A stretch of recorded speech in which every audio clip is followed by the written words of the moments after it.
거미. 스지카와 박사의 기괴한 연구실은 잎이 떨어진 커다란 느티나무에 둘러싸여 그 나무들과 높이를 경쟁하기라도 하듯이 지상 9미터 높이로 우뚝 솟아있는 기둥 위에 세워져 있었다. 연구실은 지름 5미터, 높이 3미터쯤 되는 원통형인데 천장은 둥그렇고 옆면에는 일정한 간격으로 같은 크기의 창문이 늘어서 있었다. 1년 넘게 비바람에 시달려 하얀 벽 곳곳이 벗겨지고 회색으로 변해 있었기 때문에 전체적인 모습은 그다지 볼품이 없는 등대나 낡아빠진 소방서의 망루처럼 보였다.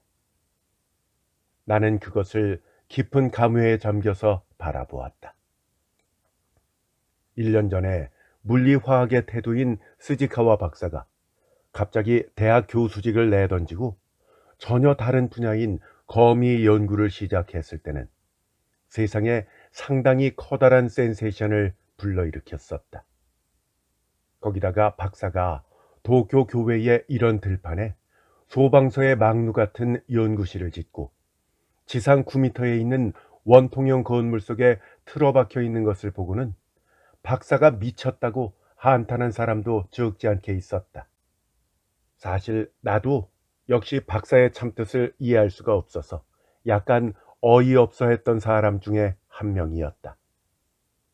그러나 정작 박사는 세상의 비난과 조소에는 조금도 신경을 쓰지 않았고 부지런히 거미 연구에 몰두했는데 연구실 안에는 100개가 넘는 사육 상자가 있었고 온갖 종류의 거미를 수집해 놓고 거미의 습성과 그 외의 것들을 열심히 관찰했다.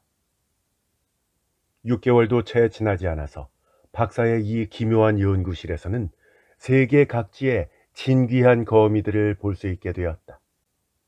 하지만 6개월쯤 지났을 무렵에 건망증이 심한 세상 사람들은 박사가 이 기묘한 연구실에 틀어박혀서 거미를 연구한다는 사실조차 벌써 생각해 보려 하지 않았었다.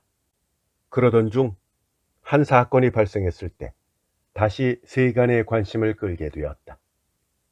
어느 날 밤 스지카와 박사를 찾아온 친구이자 대학 교수인 시오미 박사가 이 연구실에서 떨어져 끔찍한 죽음을 맞이한 사건이 일어났을 때 한때 다시 떠들썩해진 것이다. 그 무렵 호기심 많은 사람들은 이 연구실을 보기 위해서 일부러 찾아오곤 했었다. 물론 박사는 타인을 쉽게 신뢰로 들이지 않았기 때문에 그런 사람들은 지상에서 9미터나 높이 솟아있는 원형 탑을 밑에서 올려다보는데 만족할 수밖에 없었다. 그러나 세상 사람들은 그 사실도 곧 잊어버리고 말았다. 스지카와 박사는 다시 세상과 떨어져서 거미를 연구할 수 있게 되었다. 하지만 그것도 그리 오래 지속되지는 못했다. 왜냐하면 한 달쯤 전에 박사는 사소한 부주의로 열대 독거미에게 물려서 기괴하기 짝이 없는 헛소리를 해대면서 빈사 상태로 병원에 옮겨졌다.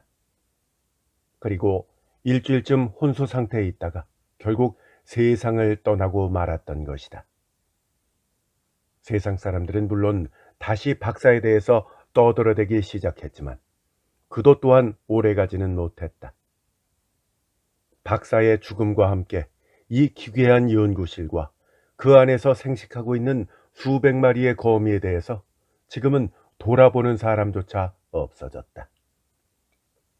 나는 대학의 동물학 교실의 조수로 일하고 있어서 절쪽 동물에 대한 약간의 전문 지식을 가지고 있었기 때문에 가끔씩 박사의 부름으로 연구에 대한 상담을 해주곤 했었다.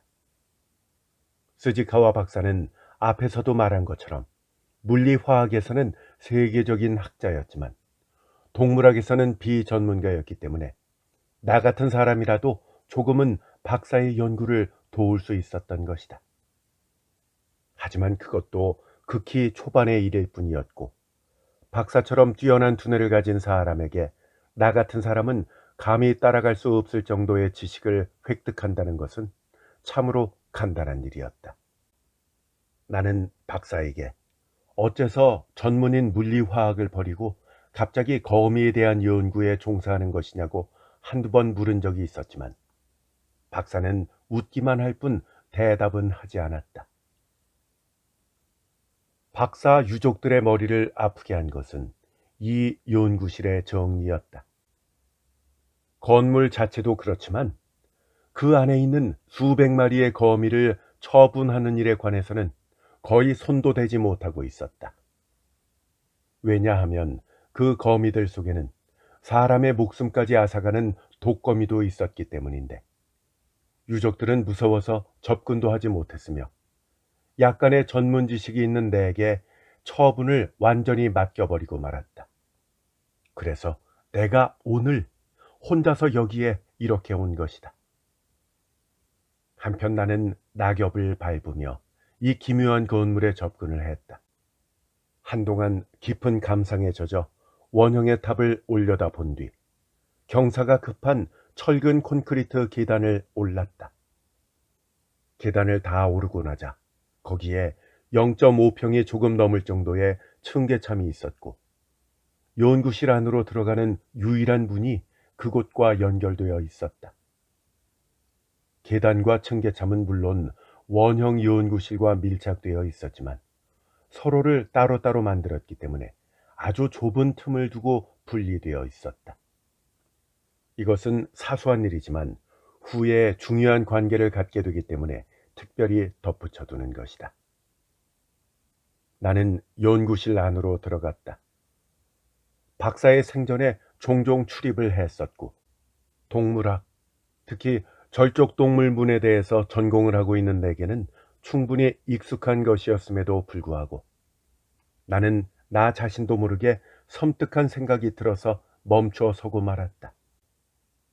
벽을 따라서 나란히 늘어서 있는 상자 안에는 각각 8개의 다리를 가진 괴물들이 각자 거미줄을 쳐놓고 반거하고 있었다.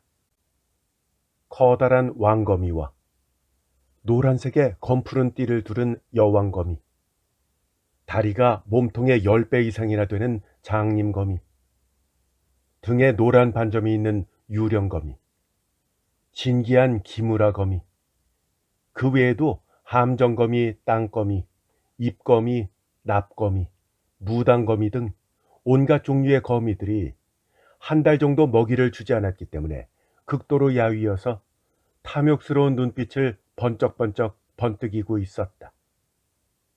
게다가 상자의 관리가 소홀했던 것인지 밖으로 빠져나온 거미들이 천장과 방구석에 줄을 쳐놓았다. 벽 위와 바닥 위에서도 수많은 거미들이 기분 나쁜 모습으로 줄줄이 기어다니고 있었다. 그러나 나는 스스로를 격려해 가면서 충분한 주의를 기울여 상자 안을 들여다보았다. 다행스럽게도 무시무시한 열대 독거미는 엄중하게 밀폐된 상자 안에 잘 가두어져 있었다. 스지카와 박사가 어떻게 해서 그 거미에게 물렸는지, 박사가 발견되었을 때는 이미 빈사 상태로 그저 영문을 알 수 없는 저주의 말만을 띄엄띄엄 중얼거렸기 때문에 잘 알 수는 없었다.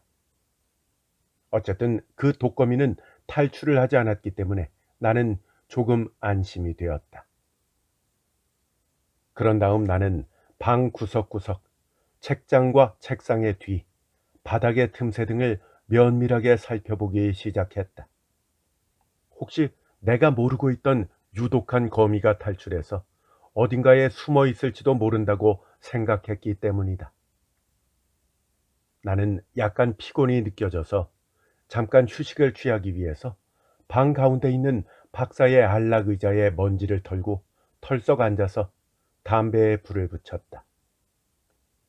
창밖으로는 빗자루처럼 하늘로 가지들을 뻗고 있는 커다란 느티나무 너머로 맑게 갠 푸른 하늘이 보였으며 오후의 겨울 햇살이 방 안까지 들어오고 있었다.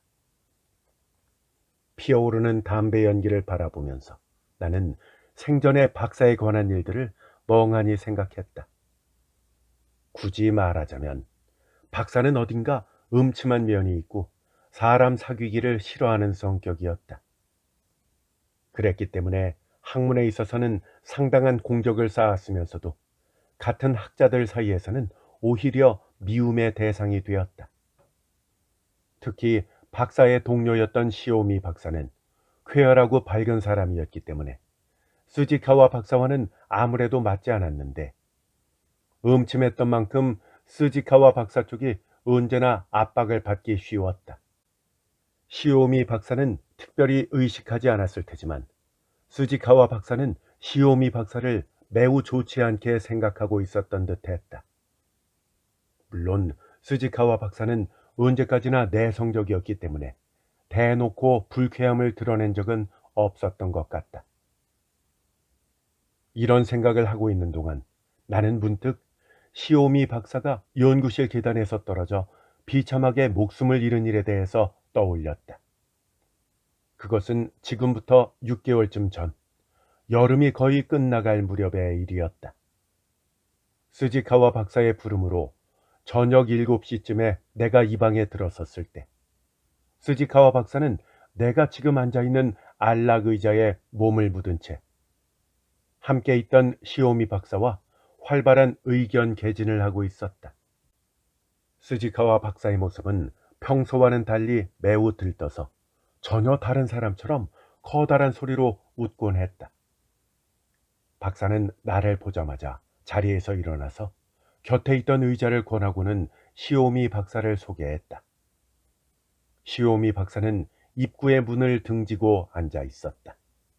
따라서 상대를 하고 있던 스지카와 박사는 문 쪽을 바라보고 있었기 때문에 내가 들어설 때의 모습이 스지카와 박사의 눈에 바로 띄었던 것이다. 시오미 박사의 위치가 나중에 중요한 관계를 갖게 되기 때문에 잠깐 설명을 한다. 그런 다음 우리 세 사람은 유쾌하게 담소를 나누었다. 앞서도 말한 것처럼 스지카와 박사는 평소와 달리 쾌활했고, 이야기 상대로 시오미 박사가 있었기 때문에 스지카와 박사와 둘만 있을 때는 언제나 이야기거리가 궁하던 나도 분위기에 휩쓸려서 말을 많이 했었다.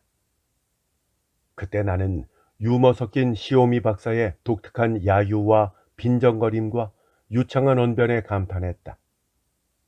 그리고 거기에 기분 좋게 수긍하는 스지카와 박사를 보고 세상 사람들이 두 사람의 불화에 대해서 수군거리는 것은 완전히 잘못 알려진 내용이라고 생각했다. 하지만 그것은 나의 커다란 착각이었다. 어쨌든 우리의 이야기는 좀처럼 그칠 줄을 몰랐다. 거의 2시간 가까이 떠들었을 것이라 생각된다. 그 순간 시오미 박사가 갑자기 자리에서 벌떡 일어났다. 나는 깜짝 놀라서 박사의 얼굴을 보았는데 흑빛처럼 얼굴이 창백했다. 박사는 비명을 지르며 뒤쪽의 문으로 달려가더니 방 밖으로 뛰쳐나갔다. 너무나도 갑작스러운 일이었기 때문에 어떻게 된 일인지 영문을 알 수 없었지만 나는 아마도 바닥을 기고 있는 진귀한 거미 한 마리를 본 것이라고 생각했다. 아마도 그 거미가 시오미 박사의 발밑을 향해서 기어가고 있었던 것이라고 생각했던 것이다. 함정 거미의 일종이야. 시오미는 독거미인 줄 알았던 거겠지. 바닥을 기고 있던 거미를 가리키며 스지카와 박사가 이런 말을 한 것 같았다. 나는 후에 조사를 나온 경찰에게도 그렇게 증언했다. 하지만 그때는 그런 말을 자세히 귀에 담고 있을 여유가 없었다. 왜냐하면 시오미 박사가 뛰쳐나간 것과 동시에 문 밖에서 으악하는 비명소리와 함께 우당탕 무엇인가가 떨어지는 소리가 들렸기 때문이다. 나는 놀라서 문 밖으로 나가보려 했다. 그러자 스지카와 박사가 당황하면서 나를 끌어안더니 위험해. 계단의 경사가 급해. 라고 말하면서 나를 말리고는 박사 자신이 앞장서서 밖으로 나갔다. 그 다음부터는 신문에서도 자세히 보도한 것처럼 밖으로 뛰쳐나갔던 시오미 박사는 계단에서 발을 헛디뎌 도중에 두어 번 계단의 머리를 부딪히며 아래까지 굴러떨어져서 그 자리에서 즉사하고 말았다. 스지카와 박사와 시오미 박사는 별로 사이가 좋지 않았다는 소문이 있었기 때문에 조사를 나온 교훈관은 꽤나 엄중하게 사정을 청취했다. 그러나 두 박사는 매우 평화롭게 담소를 나누고 있었다고 내가 증언했다. 시오미 박사가 갑자기 문 밖으로 뛰쳐나간 것은 발밑으로 기어온 어떤 종류의 거미를 보고 독거미라고 오인했기 때문이라고밖에 달리 생각할 길이 없다고 설명했다. 하지만 그 거미는 독거미가 아니었고 오인한 것은 시오미 박사의 과실이었고 특히 계단에서 발을 헛디딘 것은 완전히 시오미 박사의 과실에 의한 것이었기 때문에 스지카와 박사에게는 아무런 책임도 없었다. 따라서 스지카와 박사는 조금도 비난을 받지 않았다. 하지만 이 문제를 다루면서 각 신문사들이 서로 경쟁이라도 하듯이 흥미본위로 보도를 해서 스지카와 박사가 갑자기 대학을 그만두고 전문과는 전혀 다른 분야인 거미 연구를 시작한 일과 9m 높이의 기둥 위에 있는 원형탑에 틀어박혀 있는 사실 등을 새삼스럽게 기술해서 세상 사람들의 호기심을 자극했다. 그 때문에 한때는 연구실 아래로 구경꾼들이 몰려들었고 스지카와 박사가 매우 불쾌한 눈빛을 하고 있었다는 사실은 앞에서도 이야기한 바가 있다. 그 후에도 박사는 거미 연구를 그만두려 하지 않고 연구실에 틀어박혀 있었는데 얼마 전부터 머리가 약간 이상해진 듯 모습이 심상치 않다는 소리를 나는 들었었다. 나는 원형의 기묘한 연구실 안에서 추하고 괴상한 거미들에 둘러싸여 어느 틈엔가 돌아가신 스지카와 박사의 회고에 잠겨 있었는데 문득 정신을 차리고 보니까 테이블 위의 재떨이에는 언제 피운 것인지 꽁초가 숲속의 나무처럼 늘어서 있었다. 나는 많은 시간이 흘렀다는 사실에 깜짝 놀라서 자리에서 일어나 만약을 위해서 다시 한번 사육상자 안의 거미들을 관찰한 뒤 머릿속으로 그것들의 처분 방법에 대한 하나의 계획을 짜냈다. 그것으로 내가 이 연구실에 온 목적은 달성한 셈이었기 때문에 앞서도 말한 것처럼 그 방으로 출입하는 유일한 문의 손잡이를 잡고 가만히 안쪽으로 열어서 별 생각 없이 한 걸음 밖으로 내딛고자 했는데 순간 나는 아타고 외치고 눈앞이 아득해져서 문에 들러붙고 말았다. 나는 하마터면 9m 아래로 떨어질 뻔했던 것이다. 그것은 참으로 이상한 일이었다. 문 밖에 틀림없이 있어야 할 층계참과 계단이 흔적도 없이 사라져버린 것이다. 까마득한 발밑에는 9m짜리 기둥의 토대가 되고 있는 원형 콘크리트 집안이 나를 유혹하듯이 차갑게 누워 있었다. 나는 어안이 벙벙했다. 창문을 통해서 층계참으로 뛰어내리면 계단 밑으로 내려갈 수가 있었다. 따라서 이 기묘한 탑 위에 갇힐 일은 없을 테지만 겨우 1시간쯤 지났을 뿐인데 철근 콘크리트 계단이 이동하다니 참으로 이상한 일 아닌가. 잠시 멍하니 서 있는 동안 나는 문득 한 가지 생각이 떠올랐다. 나는 창문으로 들어오는 햇살을 가만히 관찰했다. 그런 다음 창밖에 솟아있는 나무들을 가만히 관찰했다.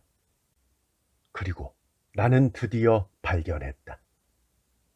이 원형 연구실은 그것을 지탱하고 있는 기둥을 축으로 조용히 회전하고 있었던 것이다. 순간 나는 퍼뜩 떠오르는 것이 있었다.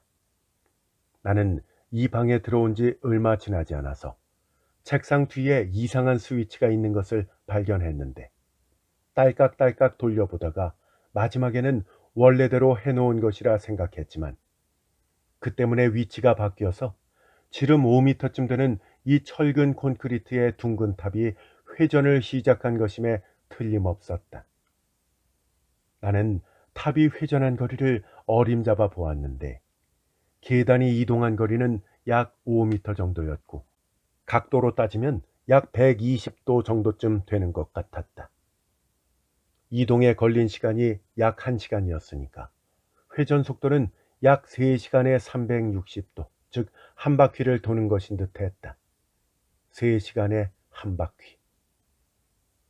나는 바로 스위치를 끌까도 생각해 보았지만 문득 완전히 한 바퀴 돌아서 원래의 위치로 왔을 때 끄는 것이 좋겠다 싶어서 그대로 내버려 두었다.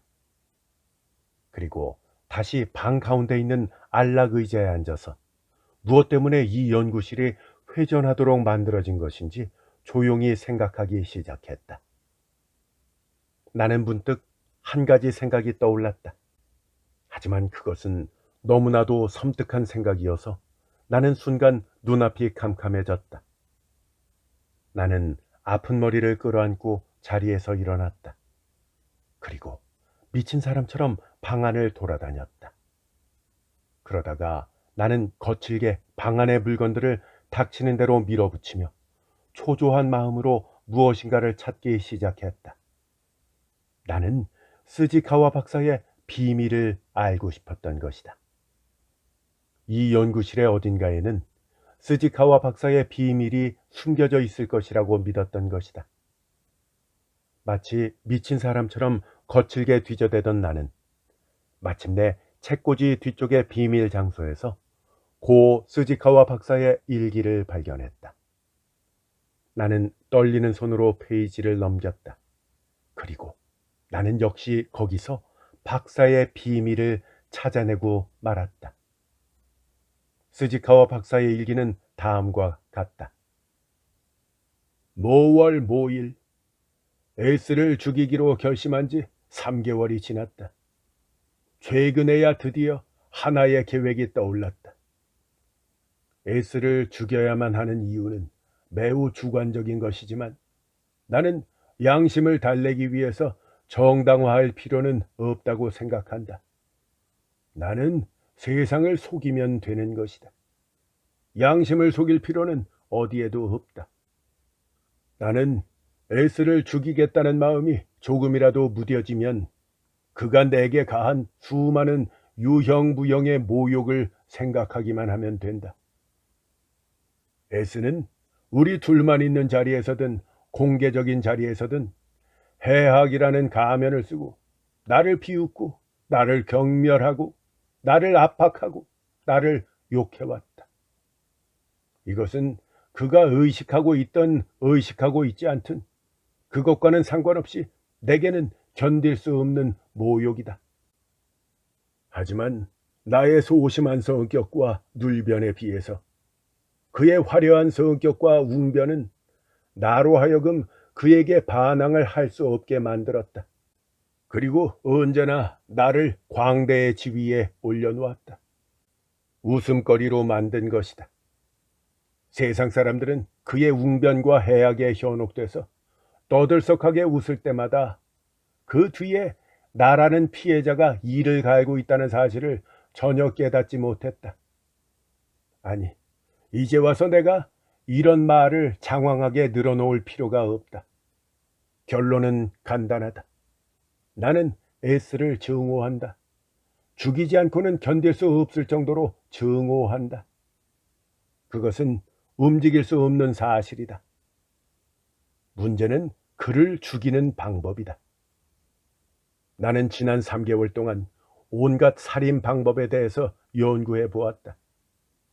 그러나 어떤 방법도 확실성과 절대 불발견성을 가지고 있지는 못했다. 단 하나, 약간 흥미로운 방법이라고 생각한 것은 어느 외국인이 쓴 짧은 탐정 소설이었다. 내용은 이랬다.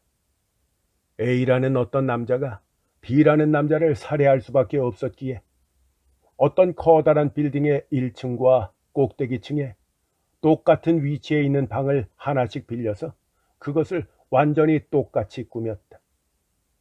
만약 눈가리개를 하고 갑자기 그중 하나의 방에 들어가 눈가리개를 벗으면 순간 어느 층에 있는 것인지 모르게 할 필요가 있었던 것이다.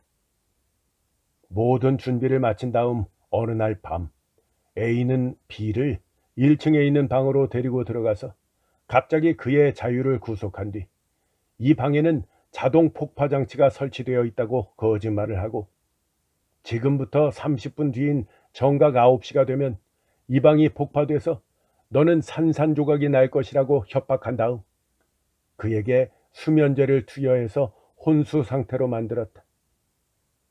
그런 다음 혼수 상태에 빠진 B를 안아서 미리 준비해 두었던 꼭대기층의 방으로 데리고 가서 시계를 9시 5분 전에 세워놓고 B를 방 안에 내버려 둔 뒤 밖에서 문을 잠그고 달아났다. 이때 시계는 필요한 시간에 세워 놓아야만 한다.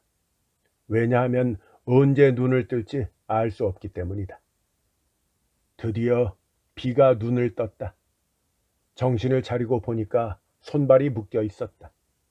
하지만 다행스럽게도 느슨하게 묶여 있었기 때문에 바로 그것을 풀 수 있었다. 그는 점차 A의 협박이 떠올랐다. 그는 물론 자신이 1층에 있는 것이라고 생각하고 있었다. 그는 깜짝 놀라서 시계를 보았다. 9시 5분 전.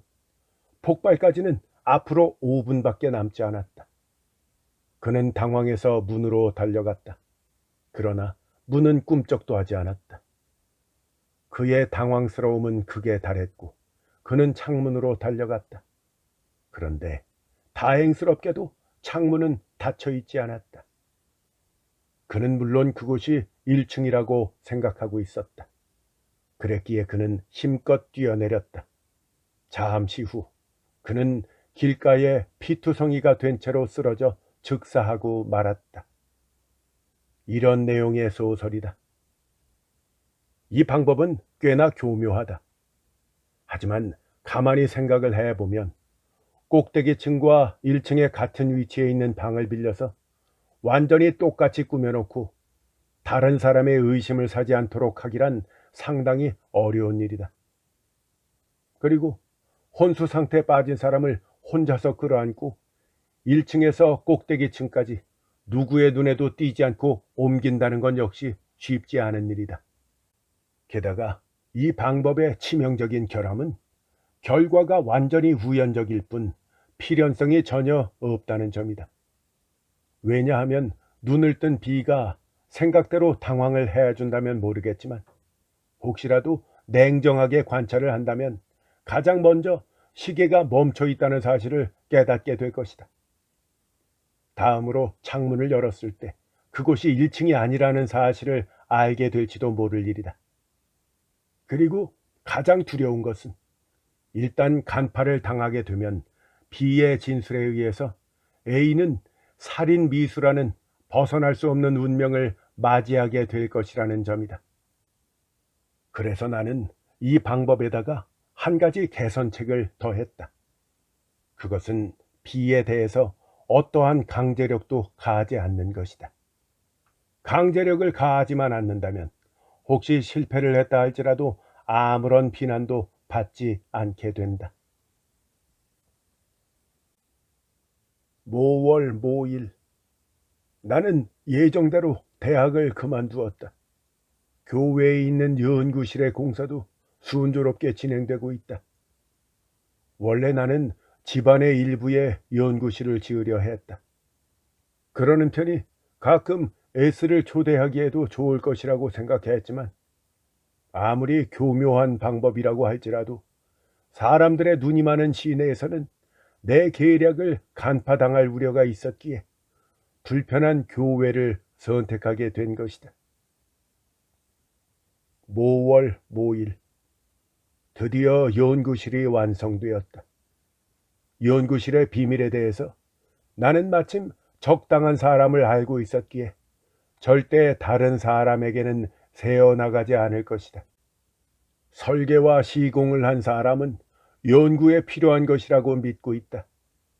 설마 내가 살인을 할 목적으로 이런 장치를 했다고는 생각지 못할 것이다. 모월 모일. 연구는 거미에 대해서 하기로 드디어 결정했다. 처음에는 뱀으로 할 생각이었지만 거미 중에도 맹독을 가진 것이 있으니까 그걸 이용하기로 한 것이다. 모월 모일. 오늘 밤 은밀하게 시험을 해보았다. 매우 성공적이었다. 내가 무엇보다 걱정했던 것은 회전 속도였다. 무릇 우리는 등속 운동을 하고 있을 때는 다른 비교할 것이 아무것도 없는 한 전혀 의식을 하지 못하는 법이다. 하등 동물 중에는 다른 비교할 것이 있어도 깨닫지 못하는 것도 있다. 예를 들어서 파리 같은 거는 이 달리는 말의 등에도 가만히 앉아 있는다. 이러한 파리의 습성은 파리 잡는 도구에도 이용되고 있다. 즉, 가만히 회전하고 있는 나무 조각 위에다가 파리가 좋아하는 것을 발라두면 파리가 그 위에 앉는다. 파리는 나무 조각이 서서히 회전해서 결국 다시는 빠져나올 수 없는 구멍 속으로 떨어뜨릴 때까지도 그 사실을 깨닫지 못한다. 하지만 인간이 외계에 비교할 만한 물건이 없는 경우에 과연 등속 운동을 깨닫지 못할지 어떨지 나는 약간 걱정이었다. 그래서 회전 속도를 아주 느리게 한 것이다. 사람은 초침의 운동은 잘 인식한다. 하지만 초침의 운동이라 할지라도 잠깐 본 순간에는 인식하지 못하는 법이다. 그렇기 때문에 사람은 회중시계가 움직이고 있는가를 확인할 때 눈에 의지하지 않고 귀에 의지하는 것을 보통으로 하는 것이다. 분침의 운동에 대해서는 거의 인식하지 못한다고 말해도 좋을 것이다. 물론 시계의 판에는 구획이 있어서 한 2, 3분 정도 들여다보고 있으면 하나의 구획에 다가가기 때문에 어느 정도는 운동을 인식할 수가 있다. 하지만 구획이 없다면 거의 인식하지 못할 것이다. 그리고 시침의 운동에 대해서는 전혀 인식하지 못한다. 그래서 나는 회전 속도를 대략 3시간에 한 바퀴를 돌게 해놓고 시험을 해본 것이다. 결과는 매우 양호했다. 모월 모일. 나는 나의 계획에다가 한 가지 개량을 더했다. 처음 계획을 세울 때 나는 S와 단 둘이서만 연구실에서 만날 생각이었다. 그러나 둘만 있으면 혹시 내가 S를 밀어서 떨어뜨린 것이 아닐까 하는 의심을 받게 될 우려가 있다. 그렇다면 목격자를 어디에 두어야 할까? 만약 외부에다가 목격자를 둔다면 이 바깥에서 연구실이 회전한다는 사실을 눈치채게 될 우려가 있다.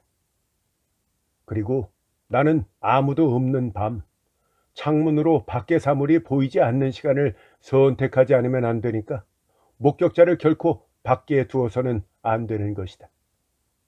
그래서 나는 목격자를 내부, 즉 실내에 두기로 했다. 이 방법은 목적대로 S가 추락한 뒤에도 연구실의 이동을 깨닫지 못하게 하는데 어려움이 있을 것이다. 하지만 인간은 이상한 일이 벌어졌을 때는 당황을 하는 법이니까 이때 급격하게 연구실을 원래대로 돌려놓아도 눈치채지 못할 것이다. 모월 모일. 드디어 성공했다. 나는 S를 불러서 최대한으로 환대했다.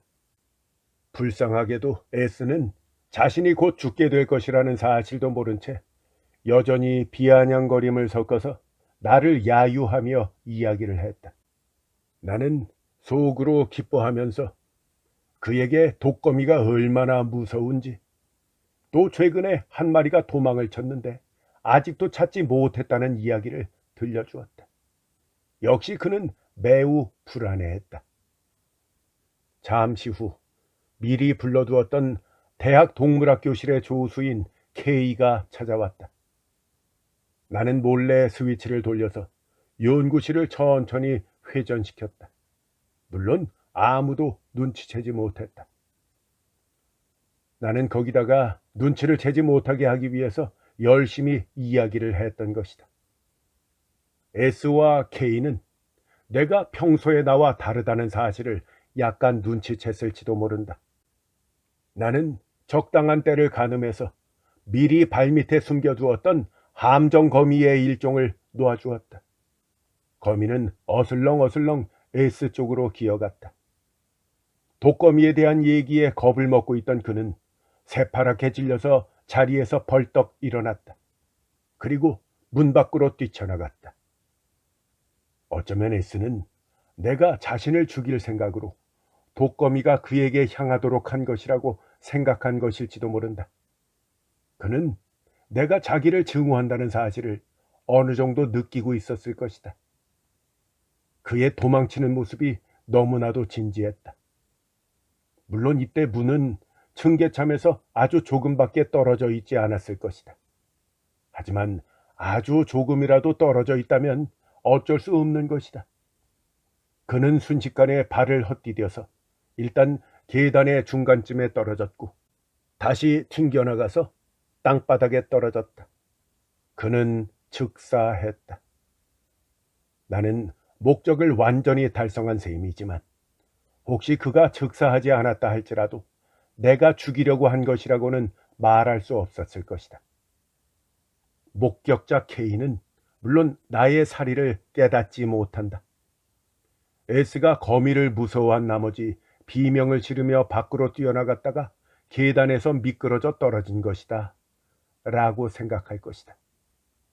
나는 목격자 K가 당황하고 있는 동안 연구실을 원래대로 되돌려 놓았다. 이때는 가속도가 붙었을 테지만 K는 전혀 눈치채지 못했다. 모월모일 머저리 같은 녀석들이 연구실 밑에 모여서 웅성웅성 소란을 피우고 있다. 한 명쯤은 내 계략을 간파해도 좋으련만 그런 사람은 한 명도 없는 듯하다. 모월모일 에스는 죽었다. 그건 틀림없는 사실이다. 하지만 나는 에스의 죽음에서 예상했던 것과 같은 위안은 얻지 못하고 무언가 부족한 듯한 느낌이 들어서 견딜 수가 없다. 나는 에스를 죽이고 나면 이런 거미에 대한 연구는 그만둘 생각이었다. 에스의 죽음으로 교수를 잃은 대학에서 틀림없이 나를 부르러 올 것이라고 생각했지만 대학으로부터는 아무런 말도 없다. 안타깝기는 하지만 나는 왠지 거미에 대한 연구를 그만둘 수 없을 것 같다는 생각이 든다. 모월모일 대학으로부터는 아무런 소식도 없다. 나는 다시 거미에 대한 연구를 하기 시작했다. 모월모일 오늘은 열대 독거미 암수 한 쌍이 손에 들어왔다. 모월모일 거미들은 아무래도 나를 저주하고 있는 것 같다. 키우고 있는 거미들이 탐정과 같은 눈빛으로 묘하게 나를 노려보고 있는 것 같다는 느낌이 든다. 모월모일 나는 저주를 받고 있다. 그 열대 독거미가 에스의 망령이었을 줄은 꿈에도 생각지 못했다. 그 눈을 보라. 그 눈빛은 에스가 이 연구실 밑에 피투성이가 되어 쓰러져 있었을 때의 바로 그 눈빛이다. 에스, 그 녀석이 독거미가 된 것이다. 모월모일 난 절대로 질 수 없다. 기껏해야 독거미 아닌가? 에스도 참 한심하다. 살해를 당할 만큼 한심하더니 기껏해야 거미가 될 줄이야. 그래 덤벼라. 난 너와 싸울 거다. 괴롭히고 또 괴롭혀 주겠다. 하지만 그 눈빛만은 난 요즘 거미가 무서워졌다. 눈빛이다. 눈빛. 무시무시한 거미의 눈빛. 모월모일 거미의 눈이 무섭다. 나는 이 방에서 도저히 잠을 잘 수가 없다. 그래, 결심했다. 내일은 드디어 최후의 승부다. 두고 보라지. 이 독거미 녀석 단번에 짓이겨 주겠어. 거미에 대한 끔찍한 일기는 여기서 끝났다. 읽기를 마친 나는 그 끔찍함에 몸을 부르르 떨었다. 문득 정신을 차리고 보니까 내 주위에 나란히 들어선 상자 속에서부터 수백, 수천, 헤아릴 수도 없는 거미들이 오른쪽에서 왼쪽에서 앞에서 뒤에서 줄줄이 나를 향해 다가오고 있었다. 나는 정신없이 달려가 문을 열었다. 희한하게도 그 앞에 계단이 있었다. 나는 뒤도 돌아보지 않고 뛰어내려왔다. 그로부터 며칠 동안 나는 고열에 시달리며 병상에 누워 있었다. 그동안 기묘한 연구실에 불이 나서 내부는 완전히 타버렸고 수백 마리에 이르는 거미도 전부 불에 타 죽었다. 당국은 거지나 불황자가 안으로 들어갔다가 불을 낸 것 같다고 발표했다. 만약 불이 나지 않았다면 그 이상한 탑은 언제까지고 조용히 회전을 하면서도 사람들의 눈에는 쉽게 띄지 않았을 것이라고 나는 지금도 생각한다.